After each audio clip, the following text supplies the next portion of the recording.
gloria y honra. Te alabamos, te bendecimos, Señor, y estamos gozosos por poder contar con tu presencia en nuestras vidas.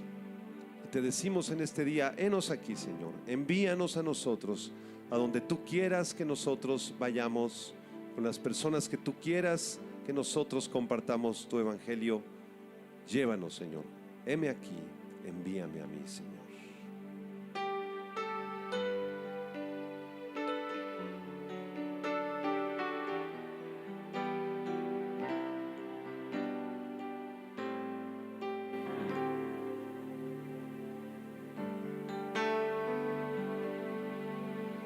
Cristo, tú eres la luz del mundo. Cristo, camino, vida y verdad. Cristo, el Cordero de Dios que quita el pecado del mundo. Cristo, mi único y fiel Salvador.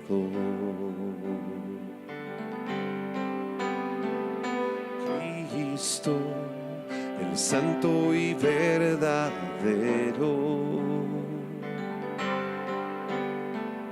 Cristo, el principio y el final.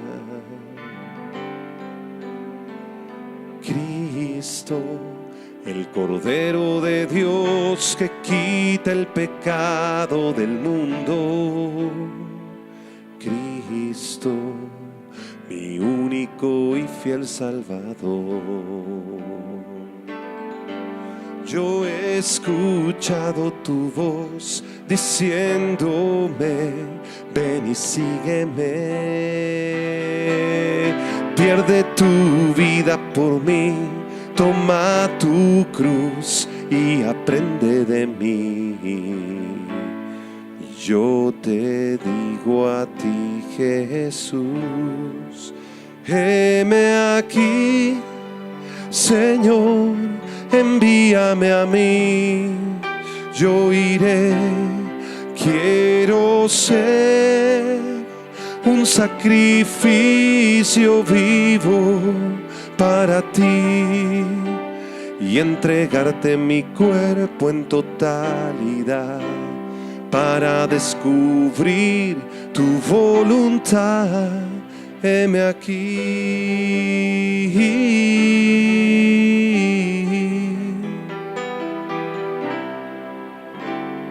Cristo, el santo y el verdadero. Cristo, el principio y el final.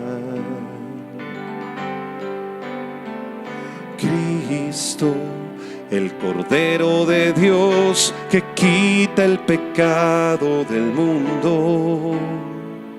Cristo, mi único y fiel Salvador. Yo he escuchado tu voz, Señor.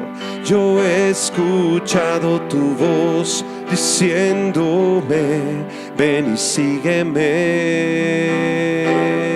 Pierde tu vida por mí, toma tu cruz y aprende de mí.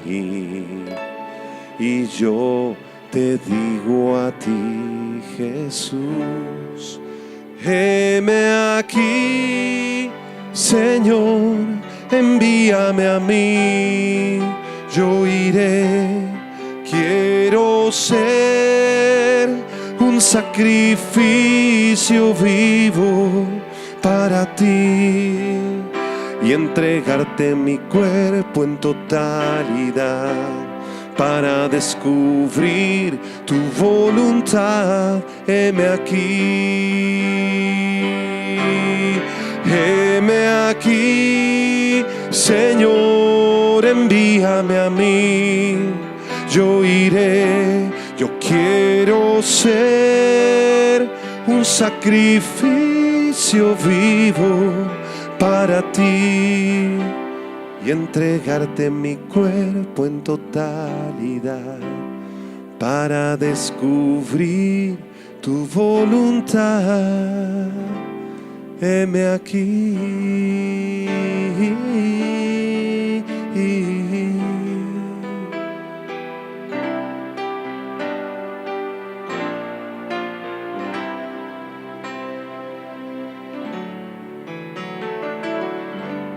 Aleluya. Henos aquí, Señor. Envíanos a cada uno de nosotros. Vamos a disponer nuestro corazón para recibir la palabra de Dios.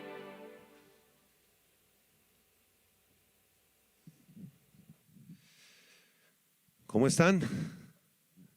Bueno, pues vamos a nuestro estudio de la palabra de Dios. Abran sus Biblias en Daniel capítulo 11, por favor. Vamos a estudiar del versículo 36 al 45. Si me das un poquito más de monitores y de agudos aquí, Alex, gracias. 11, 36 al 45 del libro del profeta Daniel. Es un tema que se titula, entre signos de interrogación, ¿cómo será el futuro anticristo? Vamos a adentrarnos a este tema en varias partes. Hoy vamos a estudiar profundamente el versículo 36 y las próximas semanas vamos a ir desarrollando hasta el verso 45. Pero vamos a estudiar todo el pasaje completo. Recuerden que todo el capítulo 11, desde el versículo 1 hasta el versículo 35, son profecías precisas, exactas de lo que ocurrió durante los gobiernos del imperio Seleucida y los imperios de los Ptolomeos en Siria y en Egipto. Esto ya lo hemos estudiado profundamente y es justamente lo que pasó en el periodo intertestamentario, desde el año 400 hasta los tiempos de Cristo.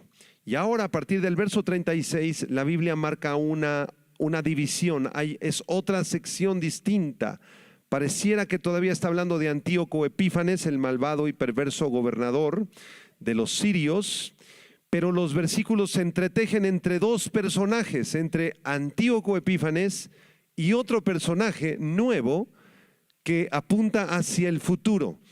Es, sin duda alguna, el anticristo. Vamos a leerlo del versículo 36 al 45, dice así la escritura. Y el rey hará su voluntad y se ensoberbecerá y se engrandecerá sobre todo Dios. Y contra el Dios de los dioses hablará maravillas y prosperará hasta que sea consumada la ira, porque lo determinado se cumplirá. Del Dios de sus padres no hará caso, ni del amor de las mujeres, ni respetará a Dios alguno, porque sobre todo se engrandecerá. Mas honrará en su lugar al Dios de las fortalezas, Dios que sus padres no conocieron. Lo honrará con oro y plata, con piedras preciosas y con cosas de gran precio. Verso 39. Con un Dios ajeno se hará de las fortalezas más inexpugnables y colmará de honores a los que le reconozcan, y por precio repartirá la tierra. Pero al cabo del tiempo el rey del sur contenderá con él, y el rey del norte se levantará contra él como una tempestad, con carros y gente de a caballo y muchas naves, y entrará por las tierras e inundará y pasará. Entrará a la tierra gloriosa, y muchas provincias caerán, mas éstas escaparán de su mano, Edom y Moab, y la mayoría de los hijos de Amón. Extenderá su mano contra las tierras y no escapará el país de Egipto. Y se apoderará de los tesoros de oro y de plata y de todas las cosas preciosas de Egipto, y los de Libia y de Etiopía le seguirán. Verso 44.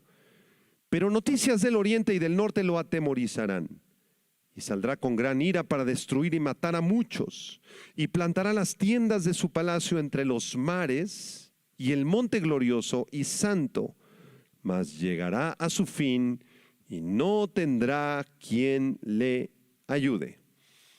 Del versículo 36 al 45 vemos un personaje nuevo en la profecía.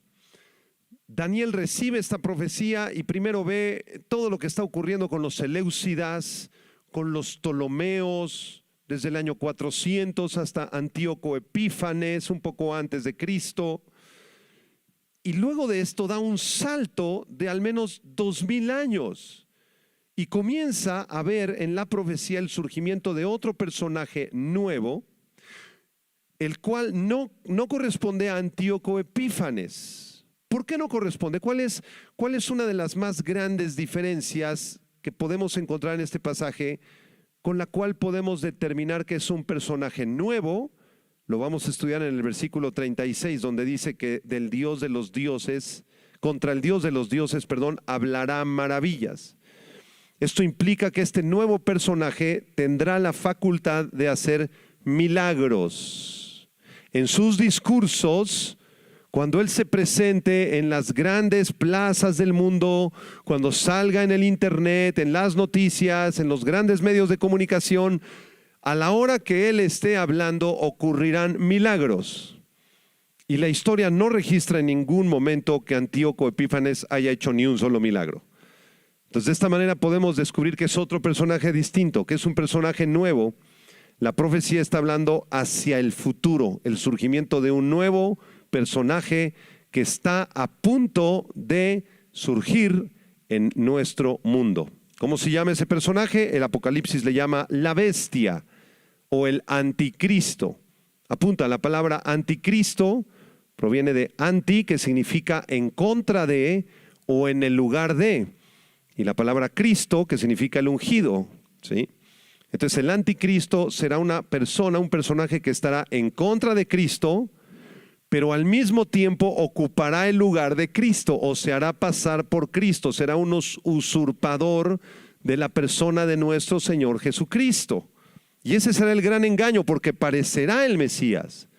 Todo mundo creerá en Él como Mesías, hará milagros como el Mesías. Quizá engaña a la humanidad haciéndoles creer que habría nacido de una virgen como el Mesías.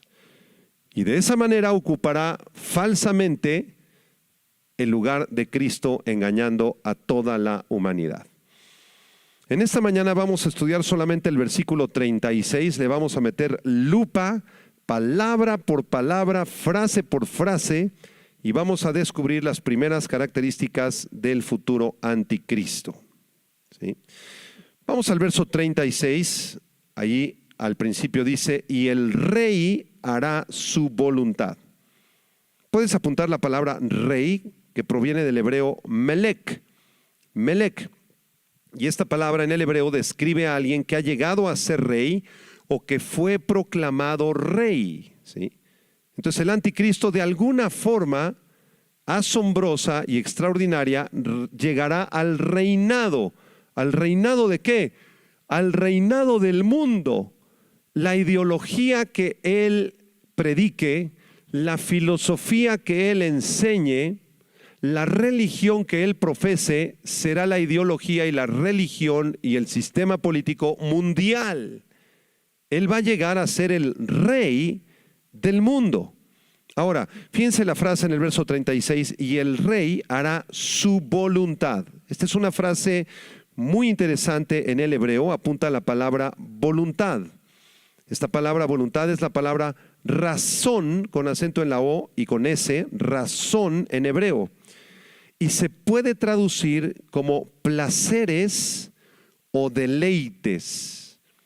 Esto nos indica que el futuro anticristo hará todo lo que esté en su mano que le produzca placer y deleite. Todo lo que lo llene de orgullo, de soberbia, de placeres, de deleite, amor por el dinero, amor por los bienes, amor por la inmoralidad, por la ideología de género. A él no le interesa. Él va a hacer todo lo que esté en su mano para deleitarse, para tener placer sin importar el costo. Para el anticristo, el fin justifica los medios. Y él va a hacer todo lo que él desea hacer, lo que le venga a la mano, con tal de seguir en el trono. Hará todo aquello que le traiga gloria y honor conforme a su perversa voluntad. Por eso en el verso 36 al principio dice, el rey hará su voluntad. Lo que él desee, lo que a él le venga en gana, lo que más riquezas le traiga, lo que más placer le produzca. Vamos a contrastar esta característica del anticristo con lo que dice el Evangelio de Juan capítulo 6, verso 38. Porque aquí los que conozcan de la Biblia en los días de la tribulación podrán diferenciar fácilmente entre la persona del anticristo y la persona de Jesucristo, el Hijo de Dios. Vamos a ver qué decía Jesucristo respecto a este asunto de hacer su voluntad. Juan capítulo 6, verso 38, ¿qué dice Jesús? Porque he descendido del cielo. Son palabras de Jesús. He descendido del cielo. ¿Para qué, Señor? No para hacer mi voluntad, sino la voluntad ¿de quién? Del que me envió.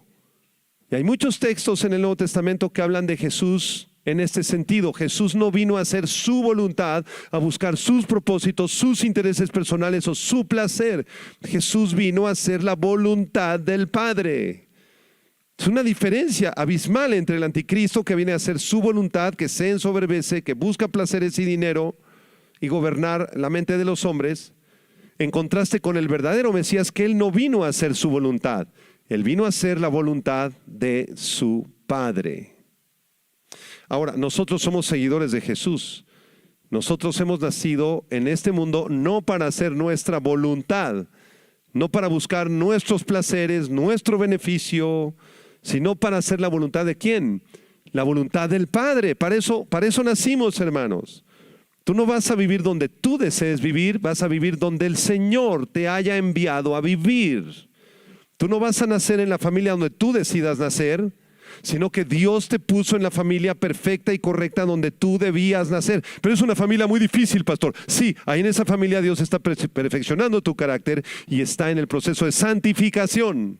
A Dios nada se le sale de la mano. Tú no vas a trabajar en el trabajo que tú quieras trabajar, vas a trabajar en el trabajo donde Dios te dio dones para que tú te desarrolles. Tú no vas a escoger irte a vivir a otra ciudad o a otro país si no consultas antes al Señor. Tú no viniste a hacer tu voluntad. Viniste a hacer la voluntad del Padre, igual que lo dice el Señor Jesucristo. Regresamos al verso 36, dice, el rey hará su voluntad, a diferencia del Hijo de Dios. Y a continuación dice, y se ensoberbecerá. ¿Ya lo vieron? Se ensoberbecerá. Anota la palabra ensoberbecerá o ensoberbecerse. Es la palabra hebrea rum, con acento en la U, R-U-M. R-U-M. Esto significa que el anticristo será una persona tremendamente orgullosa y soberbia. Se exaltará a sí mismo en arrogancia. Todo el mundo lo admirará y en esa admiración él se llenará de soberbia y de arrogancia. Será un hombre soberbio. Y desde luego la soberbia es un pecado que el Señor detesta, como todos lo sabemos aquí. Miren lo que dice Proverbios 8, versículo 13. Proverbios 8:13. Dice la Escritura, la soberbia y la arrogancia, el mal camino y la boca perversa aborrezco. ¿Quién está hablando? Dios. Entonces nosotros los cristianos debemos estar luchando constantemente contra algo que se llama orgullo, soberbia, arrogancia. Porque todos tenemos nuestra pequeña o gran dosis de soberbia, orgullo y arrogancia. Pastor, pero yo ya nací de nuevo. ¿Qué me está diciendo? Sí, te estoy diciendo que todavía hay una dosis de soberbia y de orgullo y de arrogancia. ¿Cómo puedes detectar si hay soberbia y orgullo o arrogancia en tu vida? Muy fácil, muy fácil. Observa a lo largo de esta semana cuántas veces te molestas y te enojas. Tú eres una persona que se molesta frecuentemente por cualquier cosa, los asuntos no salieron como tú pensabas, no salió el viaje como tú lo habías planeado, no pudiste juntar el dinero para pagar la tarjeta, te chocaste en el periférico, algo salió mal y entonces explotas, te molestas. Y el 95% de los enojos y las molestias que nos dan son un síntoma inequívoco de soberbia, orgullo y arrogancia. No llegué a la cita porque había mucho tráfico en la carretera. Fue culpa de la carretera y ahí estás, ¿verdad? Con el claxon y quieres llegar rápido. ¿Que no has entendido que tienes un Dios soberano que controla todas las cosas? ¿Por qué te molestas? ¿Sabes por qué te molestaste? Porque las cosas no salieron como tú habías planeado. Entonces el centro de tu vida eres tú. Como no salieron las cosas como tú habías planeado, te molestaste, te enojaste. O sea, atrás de ese enojo hay una dosis de soberbia. Por eso Proverbios 8:13, repito, dice: la soberbia y la arrogancia, el mal camino y la boca perversa, aborrezco, dice el Señor. Constantemente debemos arrepentirnos de nuestra soberbia, de nuestra arrogancia y decirle: Señor, perdóname, porque todavía soy muy orgulloso, muy soberbio y muy arrogante, características del anticristo. Regresamos al versículo 36, dice: el rey hará su voluntad y se ensoberbecerá. Y después dice: y se engrandecerá sobre todo Dios. Apunten la palabra engrandecerá o engrandecer. Este término hebreo es la palabra gadal, con acento en la segunda A. Gadal, que significa crecer o llegar a ser alguien importante. También significa en el hebreo autopromoverse, hacerse poderoso, hacerse digno de alabanza o hacer cosas grandiosas. Por eso es importante investigar las palabras en el idioma original, porque nos dan mucha más idea de la palabra castellana solamente. Entonces repito, la palabra engrandecer, gadal, significa crecer, hacerse importante, autopromoverse, hacerse poderoso, digno de alabanza, hacer cosas grandiosas. Entonces esto significa que el futuro anticristo será una persona que pisotee y humille y hasta mande a asesinar a aquellos que le estorben, para llegar a ser él el rey del mundo. No le importa matar a personas, no le importa pisotear a nadie, él se autopromoverá. ¿Conocen personas así? Con este espíritu de anticristo. Se da mucho en las empresas, en el gobierno, que aquel pisoteó al otro y mandó que lo eliminaran, que lo echaran a un lado, lo calumnió, dijo cosas terribles de él para él llegar a ser el gobernador del estado. Porque él se autopromovió, él metió dinero porque él tiene que ser el gobernador. Este tipo de actitudes en algunos de nuestros políticos es un espíritu de anticristo, porque es exactamente lo que hará el anticristo. Él será una persona grandiosa que llegará a ser tan importante y grandioso en su mente y la de sus seguidores que no habrá ningún Dios en su mente que se le pueda comparar. Él dirá: ya llegué al poder, ya estoy gobernando sobre todas las naciones, ya estoy implementando la ideología de género, ya convencí a todos los niños de la ideología de género. Ya estoy unificando el sistema político, ya estoy unificando el sistema económico. Yo soy el rey del mundo. Ningún Dios se puede comparar a mí. Eso es lo que él va a pensar. Fíjense cómo el apóstol Pablo en los tiempos del Nuevo Testamento, más o menos unos 700 años después de este versículo que estamos leyendo, dijo exactamente lo mismo con más detalles acerca de este perverso personaje. Segunda a los Tesalonicenses capítulo 2. Es un pasaje complementario que nos abre mucho más el panorama. Segunda Tesalonicenses capítulo 2, versículos del 1 al 4. Vamos a ver lo que dice aquí el apóstol Pablo en este pasaje. Dice, Segunda Tesalonicenses 2, pero con respecto a la venida de nuestro Señor Jesucristo y nuestra reunión con Él, digan amén. O sea, nos vamos a reunir con Cristo, ¿ya lo vieron? Entonces, respecto a ese día cuando nos vamos a reunir con Cristo, les ruego, dice Pablo, hermanos, les suplico, les ruego, versículo 2, que no os dejéis mover fácilmente de vuestro modo de pensar, ni os conturbéis, ni por espíritu, ni por palabra, ni por carta, como si fuera nuestra, en el sentido de que el día del Señor está cerca. El día del Señor, esta expresión, el día de Jehová o el día del Señor, inicia con el arrebatamiento de la iglesia. Cuando venga el arrebatamiento de la iglesia, ahí ya empezó el día del Señor. Incluye los 7 años de tribulación, la segunda venida de Cristo, el reino milenial, el estado eterno. Todo eso es el día del Señor. Y Pablo dice hace 2000 años, el día del Señor está cerca. Ya nos vamos a reunir con Cristo. Si esto fue hace 2000 años, hermanos, estamos en el año 2023. El día del Señor está mucho más cerca que hace 2000 años. Ya puede ser esta noche, esta tarde, el año que entra, está muy cerca el día del Señor. Entonces Pablo les dice en el verso 2, no te dejes mover fácilmente de tu modo de pensar. Vean por favor la importancia de nuestro modo de pensar. El asunto está aquí en nuestra mente, en nuestra alma. ¿Cómo piensas? ¿Qué es lo que crees? ¿En qué Dios has creído? ¿Crees que Jesucristo es el Hijo de Dios? ¿Crees que Él murió por tus pecados? ¿Crees que Él resucitó de los muertos? ¿Crees que la palabra de Dios es la única fuente de autoridad, de fe y conducta en tu vida? ¿O la mezclas con psicología? ¿O con los horóscopos? ¿O con lo que diga el psiquiatra? No, hermanos, no nos dejemos mover fácilmente de nuestro modo de pensar. Nuestro modo de pensar es el modo de pensar de Cristo, porque la Biblia dice, ustedes tienen la mente de Cristo. Amén.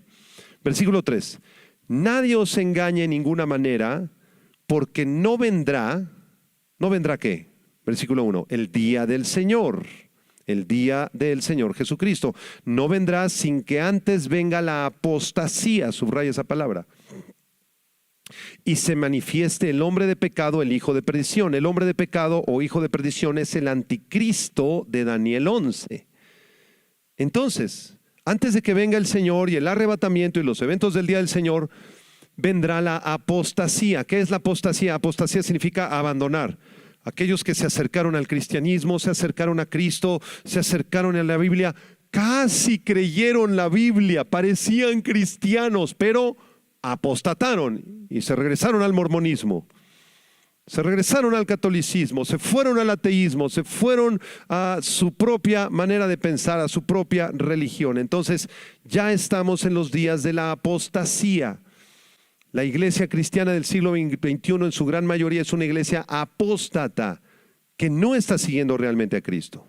Versículo 4, hablando del hijo de perdición o el anticristo, dice, el cual se opone y se levanta contra todo lo que se llama Dios o es objeto de culto, tanto que se sienta en el templo de Dios como Dios, haciéndose pasar por Dios. El anticristo se levantará en la primera parte de la tribulación, engañará al mundo entero, los convencerá de su malvado sistema de gobierno, de sus blasfemias, y a la mitad de la tribulación se va a quitar la máscara y va a ordenar que todo el mundo lo adore a Él como si Él fuera Dios. Iba a decir, a ver, vengan los testigos de Jehová, su Dios es un Dios falso, aquí no hay más Dios que yo. Venga la comunidad católica, ¿saben qué? Los dioses, el Dios en el que ustedes creen y sus santos no sirven para nada, aquí el único Dios soy yo. Vengan los judíos, vengan los musulmanes, ¿sabes qué? Alá no sirve para nada, tampoco el Dios de los judíos, aquí el único Dios soy yo. Y va a mandar reconstruir el templo de Jerusalén, que andábamos hace unos días allá en el Muro de los Lamentos. Atrás del Muro de los Lamentos está el Domo de la Roca, va a quitar todo eso, se va a construir el templo de Jerusalén. Y ahí desde el templo de Jerusalén, versículo 4, se sentará en el templo de Dios como Dios, haciéndose pasar por Dios. Terribles tiempos los que vienen sobre este mundo. Regresamos al verso 36, Daniel 11:36. ¿Están entendiendo, hermanos? Estamos desmenuzando el verso 36. El rey hará su voluntad y se ensoberbecerá y se engrandecerá sobre todo Dios. Y después dice, contra el Dios de los dioses hablará maravillas y prosperará. Vamos a examinar esta frase porque es muy importante. Contra el Dios de los dioses hablará maravillas y prosperará. Pregunta aquí a mis estudiantes teólogos, ¿quién es el Dios de los dioses? En el verso 36. ¿Quién será? Bueno, el Dios de los dioses aquí se refiere al Dios de Daniel, al Dios de Israel, al Dios de la Biblia, al Dios de Abraham, de Isaac y de Jacob. ¿Cómo sé esto? ¿Cómo puedo llegar a esa conclusión? Porque no puedo ser ligero en mi teología. Tengo que investigar si este Dios de los dioses es el Dios de la Biblia o si se está refiriendo a otro Dios. Entonces tengo que buscar el contexto más cercano donde se menciona al Dios de los dioses. Vamos a Daniel 2:47. Ahí en el capítulo 2 de Daniel, verso 47, está Nabucodonosor hablando. Daniel 2 es el sueño que tuvo Nabucodonosor, ¿recuerdan? Ahí en el versículo 46 dice: entonces el rey Nabucodonosor se postró sobre su rostro y se humilló ante Daniel y mandó que le ofreciesen presentes e incienso. ¿Se acuerdan? El rey habló a Daniel y dijo: ciertamente el Dios vuestro es Dios de dioses. Ahí está. La misma expresión del capítulo 11. Y Señor de los reyes y el que revela los misterios, pues pudiste revelar este misterio. Entonces ahí en Daniel 2:47 aparece la expresión el Dios de los dioses. El Dios vuestro es Dios de dioses. Y en Deuteronomio capítulo 10 verso 17, Deuteronomio 10:17, la Biblia dice: porque Jehová vuestro Dios es Dios de dioses y Señor de señores, Dios grande, poderoso y temible, que no hace acepción de personas ni toma cohecho. Nuestro Dios, hermanos, es el Dios de dioses, el Señor de señores, el Rey de reyes. No hay otro Dios como nuestro Dios. Él es el creador del universo y de los cielos y de la tierra. Entonces todos los dioses hindúes, que son más de 30 dioses, son como nada delante de Jehová. Los dioses aztecas, que Tlaloc, la Quetzalcóatl, Huitzilopochtli, la Coatlicue y cientos de dioses aztecas son dioses falsos, son como nada delante de nuestro Dios. Todos los santos y las vírgenes y los ángeles a los cuales claman en algunas religiones son nada en comparación con nuestro Dios. ¿Quién como tú, oh Señor? Te alabamos con todo nuestro corazón. Nuestro Dios es Dios de dioses. Regresamos al versículo 36 de Daniel, capítulo 11, versículo 36. Hemos entendido entonces que el anticristo, dice aquí, contra el Dios de los dioses hablará maravillas y prosperará. Esto significa que el anticristo será un gran orador, uno de los mejores maestros de oratoria de todos los tiempos. Cuando el anticristo llegue hacia los auditorios multitudinarios y transmitan sus conferencias a nivel mundial, hará tal uso del lenguaje y tendrá tal personalidad que todos en la habitación quedarán hipnotizados, todos. Desde luego será energetizado por Satanás, porque esto es un don, no es de Dios, esto es un don diabólico, satánico. No sé cuántos de ustedes se han tomado el tiempo de estudiar un poco acerca de la Segunda Guerra Mundial, cuando Adolfo Hitler levantó el Partido Comunista Nazi y lo metieron a la cárcel y escribió su libro que se llamaba Mi lucha, ¿se acuerdan? Y después salió de la cárcel, comenzó a convencer a Alemania que necesitaban una reforma, que tenían que levantarse del castigo que les habían impuesto de la Primera Guerra Mundial, que ellos eran una raza superior, una raza aria, y que todos los demás, especialmente los judíos, eran una raza inferior. Hitler y el partido nazi consideraba que los judíos eran poco menos que animales, ratones. Así lo consideraban ellos.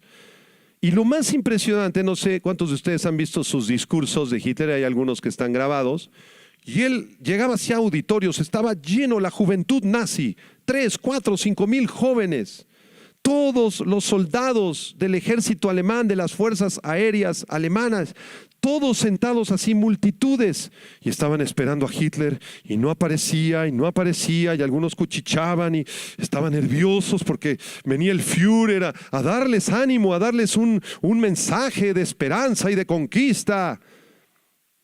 Y de pronto aparecía Hitler, salía por ahí de una puerta, o se subía al estrado, ¿verdad? Y todas las miradas lo seguían, todas las miradas. Llegaba así, él no usaba ningún púlpito, sabía sus discursos de memoria, le ponían un micrófono, le ajustaban el micrófono y se paraba así delante del micrófono. ¿Y qué creen? Durante 2 o 3 minutos Hitler no decía nada, no pronunciaba ni una sola palabra. Había un silencio absoluto en el auditorio. Todos los ojos de los jóvenes y de los soldados y de las Fuerzas Armadas estaban como hipnotizados, como controlados absolutamente por una fuerza espiritual, por algún demonio que operaba en este hombre. Y cuando comenzaba a abrir la boca, peor tantito. Todo mundo quedaba asombrado ante sus palabras y terminaban creyendo en la mentira de que Alemania estaba integrada por una raza superior y que tenían que asesinar y exterminar a los judíos.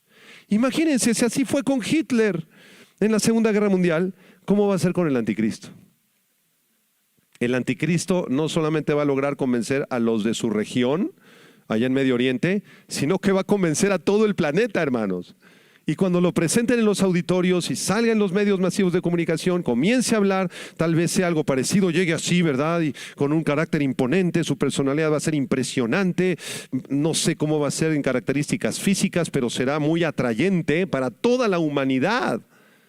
Y cuando comience a hablar, todo mundo quedará como hipnotizado, como que se van a sintonizar en su frecuencia diabólica y van a creer todo lo que él les diga. Absolutamente todo. El anticristo será uno de los más grandes oradores que han existido en la raza humana. Regresamos al verso 36, porque dice aquí que contra el Dios de los dioses hablará maravillas, es decir, el discurso del anticristo será antibíblico, anticristiano, anti Espíritu Santo, anti Padre, anti Jesucristo, pero será muy convincente. Por favor, subrayen la palabra hablará maravillas, esta frase, hablará maravillas, dabar palá en hebreo. Dabar es hablar o pronunciar un discurso y palá es maravillas. Entonces, dabar palá, hablará maravillas, ¿sí? Esta expresión maravillas, esta palabrita maravillas, palá, se refiere a la manifestación de milagros. Les voy a leer lo que el teólogo Víctor Hamilton explica acerca de esta palabra. Abro comillas, dice: preponderantemente, tanto el verbo como el sustantivo palá se refieren a los actos de Dios, designando maravillas cósmicas, logros históricos milagrosos en la nación de Israel, o cosas asombrosas o milagrosas de parte de Dios. La Biblia utiliza esta raíz palá para referirse a cosas que son inusuales, más allá de las capacidades humanas, que despiertan el asombro del hombre. Hitler nunca hizo ningún milagro, y aún así convenció a millones de personas de sus planes diabólicos y perversos. Ahora, agreguen a eso la facultad de que mientras el anticristo esté dando sus discursos, ocurrirán milagros, ocurrirán maravillas. El futuro anticristo va a buscar con todas sus fuerzas imitar los milagros de Dios. Buscará tomar el lugar de Cristo. En sus discursos la gente quedará hipnotizada, afectada por los poderes diabólicos que salgan de sus labios, y de esta forma tomará cautiva la mente de casi toda la humanidad con su astuta sagacidad de palabras. Casi todos van a ser convencidos por el anticristo. Digo casi porque habrá un puñado de cristianos que se convertirán en los días de la tribulación. Hay un video muy bueno que habla del arrebatamiento, no sé si lo han visto, que el pastor está hablando así del arrebatamiento con la Biblia. Y, hermanos, el arrebatamiento es un hecho en bíblico, vamos a irnos con Jesús.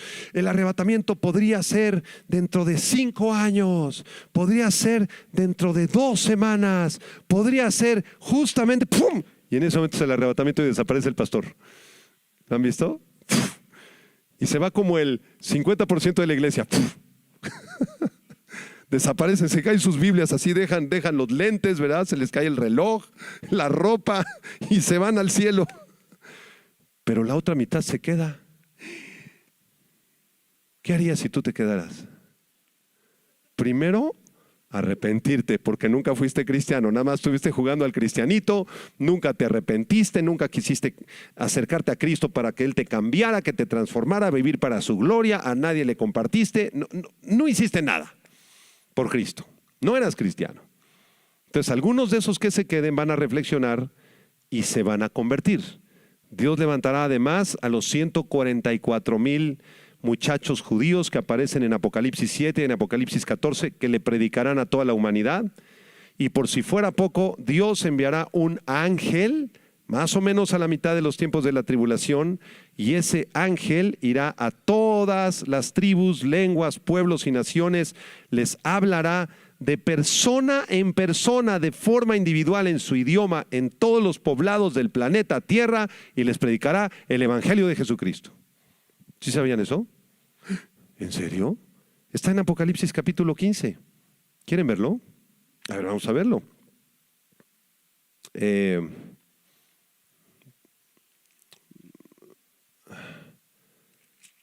Déjenme ver el pasaje. Apocalipsis 14, perdón. Apocalipsis 14, versículo 6. Estamos más o menos a la mitad de la tribulación y en Apocalipsis 14, 6, Juan dice: vi volar por en medio del cielo a otro ángel que tenía el evangelio eterno. ¿Qué es el evangelio eterno? El evangelio de Cristo. ¿Para qué? Para predicarlo a los moradores de la tierra, a toda nación, tribu, lengua y pueblo, diciendo a gran voz: temed a Dios y dadle gloria, porque la hora de su juicio ha llegado, y adorad a aquel que hizo el cielo y la tierra, el mar y las fuentes de las aguas. Noten cómo este ángel va por todas las tribus, todas las lenguas y los pueblos, en su idioma de cada uno, predicándoles el mensaje del evangelio, y aún así la mayoría de ellos no se van a querer arrepentir. ¿Por qué? Porque el anticristo ya los hipnotizó. ¿Ya lo vieron? Qué interesante pasaje, ¿verdad? Bueno, regresamos a Daniel 11. Vamos a comentar un poquito acerca de estas maravillas que va a hacer el anticristo, porque él va a tener la facultad de hacer milagros y maravillas asombrosas, por medio de las cuales no se tendrá duda alguna de sus falsas credenciales mesiánicas. Entonces, por ejemplo, si un político, por ahí el presidente de Rusia, supongamos, o el presidente de Brasil, van a una conferencia internacional con el gran líder que ha surgido en los últimos meses, un gran líder mundial, y lo invitan al presidente de Brasil, al de Colombia, al de Argentina. Llegan ahí el presidente de Canadá, el presidente de Rusia, se sientan con un poco de incredulidad, ¿no? Dicen: ¿y este de dónde salió? Si es tan joven, ¿qué carisma tiene? ¿Cómo habla? ¿Cómo ha logrado la paz mundial? Estábamos a punto de matarnos, estábamos a punto de oprimir el botón para iniciar una guerra nuclear, y logró aplacarnos y traer paz. A ver, quiero escucharlo. Se van a sentar así con incredulidad, ¿no? Y el otro va a empezar a hablar, ¿no? Pues miren, yo he venido a salvar a la humanidad, Van a quedar muy impactados, pero quizá algunos de ellos sigan con incredulidad. Y el presidente de Canadá le diga al de Brasil: habla muy bonito, pero no le creas, es puro cuento. ¿Ustedes creen que el anticristo va a dar cuenta de eso? Claro que sí. Es uno de los hombres más astutos que ha existido en la maldad, en el mundo. Entonces él de alguna forma se va a acercar con esos incrédulos y les va a decir: ¿por qué no crees a mi palabra? Va a extender así su mano, quizá los vaya a tocar, y algún milagro va a ocurrir. No sé cuál. Algún milagro, quizá de sanidad, ¿no? Y el presidente de Canadá tenía taquicardia y estaba a punto de darle infarto. Queda sanado. El tipo quedó sanado. O algo ocurrió, una señal en el cielo, hizo llover, hizo caer fuego. Yo no sé qué milagros va a hacer. El caso es que ya con los milagros, todos los presidentes de todas las naciones del mundo y las organizaciones sociales y gubernamentales van a terminar creyendo en este perverso. Así lo dice la Escritura en el verso 36, subraya la palabra prosperará.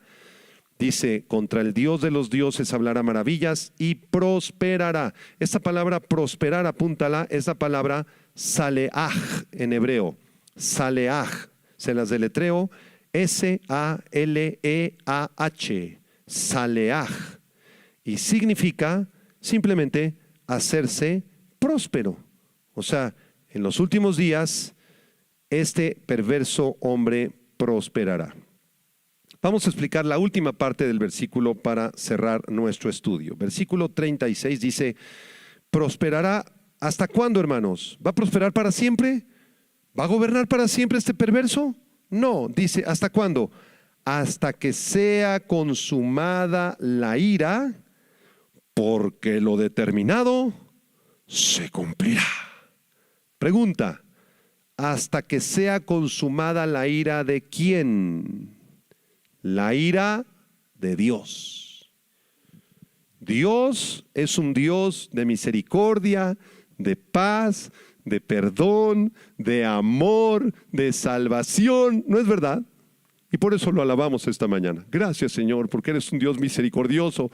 Me tuviste paciencia cuando iba en el kinder, Señor. Era yo un rebelde en el kinder. Me tuviste toda la paciencia en la primaria, Señor. En la secundaria aprendí todas las malas palabras habidas y por haber en México.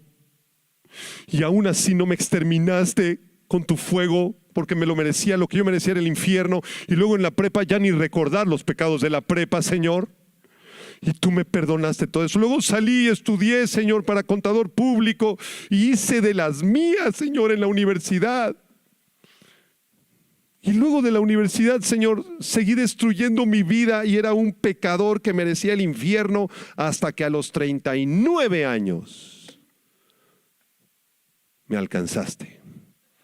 Durante 39 años yo merecía tu ira y el infierno. ¿Por qué no me diste de tu ira, Señor? ¿Por qué no me enviaste al infierno? Porque nuestro Dios es misericordioso, paciente, amoroso. Dile a la persona a tu lado, qué paciencia te tuvo, hijo. Y tú respóndele y dile, a ti también. Entonces nuestro Dios es paciente. ¿Por qué no ha venido Jesús? ¿Por qué no se ha manifestado todavía el anticristo y el Señor lo ha mandado al lago de fuego? Por su infinita paciencia de nuestro precioso Salvador, hasta que sea consumada la ira de Dios. Apunten esto, la ira de Dios se enciende debido a la rebelión humana, a la idolatría, al desprecio por la palabra de Dios y contra quienes hacen daño y mal a Israel. Les voy a dar los versículos. Número 1, la ira de Dios se enciende debido a la rebelión, Deuteronomio 9. Lo lees después. Número 2, se enciende contra la idolatría, Segunda Crónicas 24. Lo pueden leer después. Se enciende la ira de Dios contra aquellos que desprecian la palabra de Dios, Segunda Crónicas 36. Y se enciende contra quienes hacen daño y mal a la nación de Israel, Jeremías 32. Entonces el anticristo tiene estas 4 características: es un rebelde, es un idólatra, desprecia la palabra de Dios y odia a la nación de Israel y quiere destruirla. El anticristo y todo el planeta Tierra lleno de pecado, de ideologías de género, de inmoralidad sexual, de abusos infantiles, de violaciones contra niños, de abortos masivos en Estados Unidos. Miles de abortos se practican diario y hay más clínicas de aborto que McDonald's en Estados Unidos. Solamente que no están identificadas, son edificios sin letrero. Y es legal. Entonces Dios la ira de Dios ya se está colmando, ¿sí me entienden? Ya está llegando a su límite y Él va a derramar su ira sobre un mundo rebelde, idólatra, que desprecia la palabra de Dios y que odia a Israel. Salmo 7, vamos a leerlo para ir cerrando. Salmo 7 del 11 al 17, miren este pasaje. Salmo 7, 11 al 17.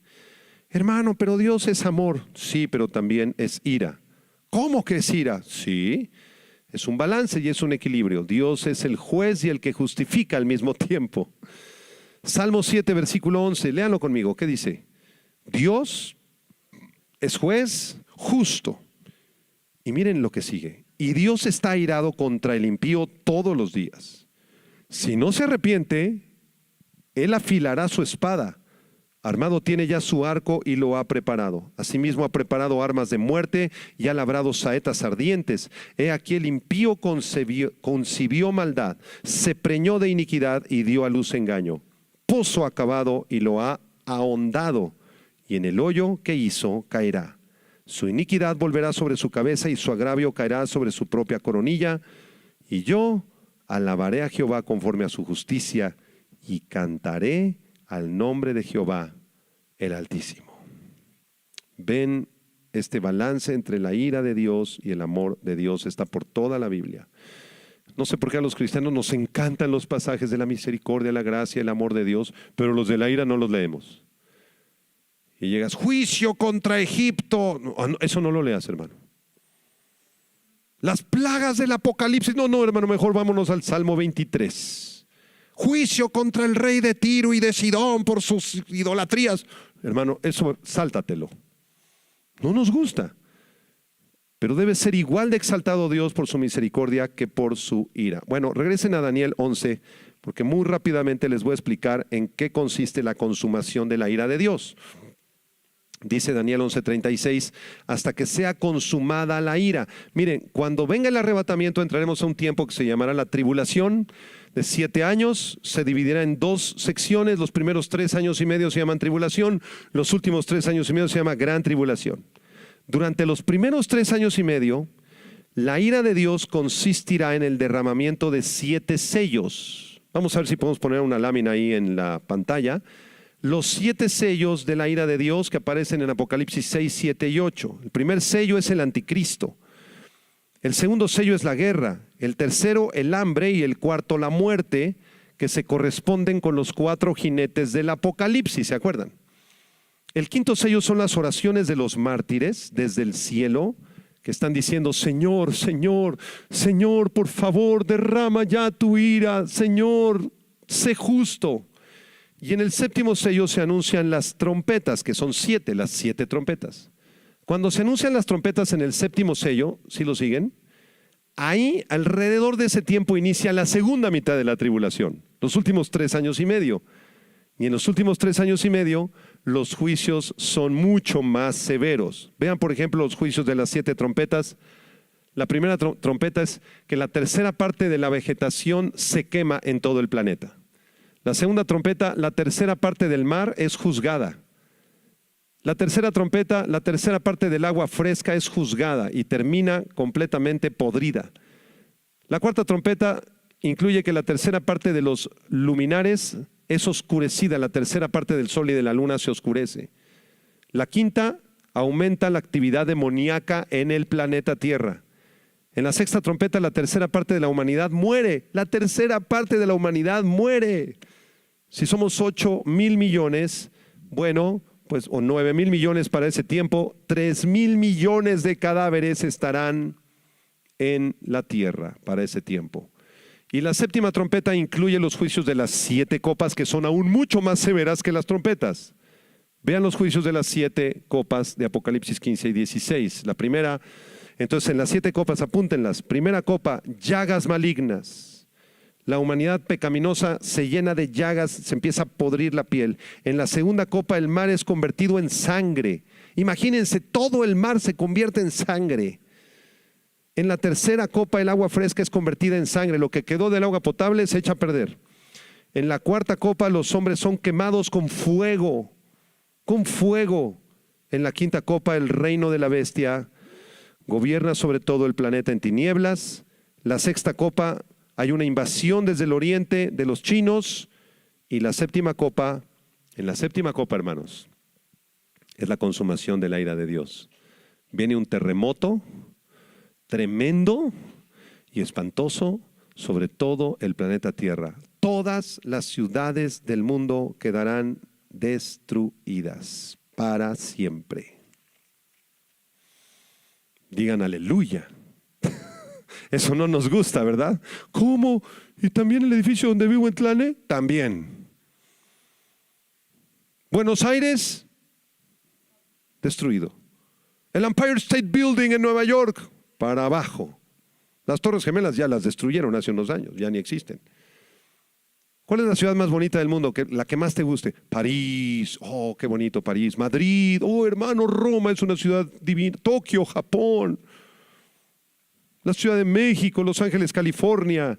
Todas las ciudades del planeta quedan destruidas por la ira de Dios en la séptima copa de la ira de Dios.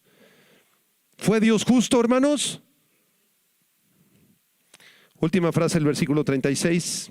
Ya terminamos. Dice, hasta que sea consumada la ira, ya lo explicamos, los juicios de los sellos, las trompetas y las copas. Y la última frase del 36 dice, porque lo determinado se cumplirá. Digan conmigo, lo determinado se cumplirá. Eso quiere decir que nuestro Dios es soberano y todo lo que ha prometido, todo lo que ha dicho y profetizado en las Escrituras se va a cumplir, incluidos los juicios de su ira. Los juicios de la ira de Dios. Terminamos con Isaías 46, del 8 al 10.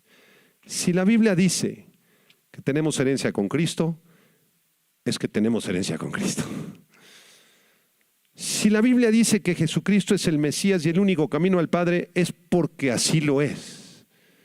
Si la Biblia dice que existió una nación llamada Israel en el Antiguo Testamento y que un muchachito llamado David derrotó a un gigante llamado Goliat de más de 3 metros, es porque así es verdad. Todos los juicios de Dios son verdaderos. Lean conmigo Isaías 46 del 8 al 10. ¿Qué dice? Acordaos de esto y tened vergüenza. Volved en vosotros, prevaricadores. Le está hablando a los pecadores del tiempo de Isaías. Acuérdense de esto. Tengan vergüenza, pecadores. Vuelvan en sí. Despierten ya de su sueño pecaminoso, prevaricadores. Isaías 46, 9.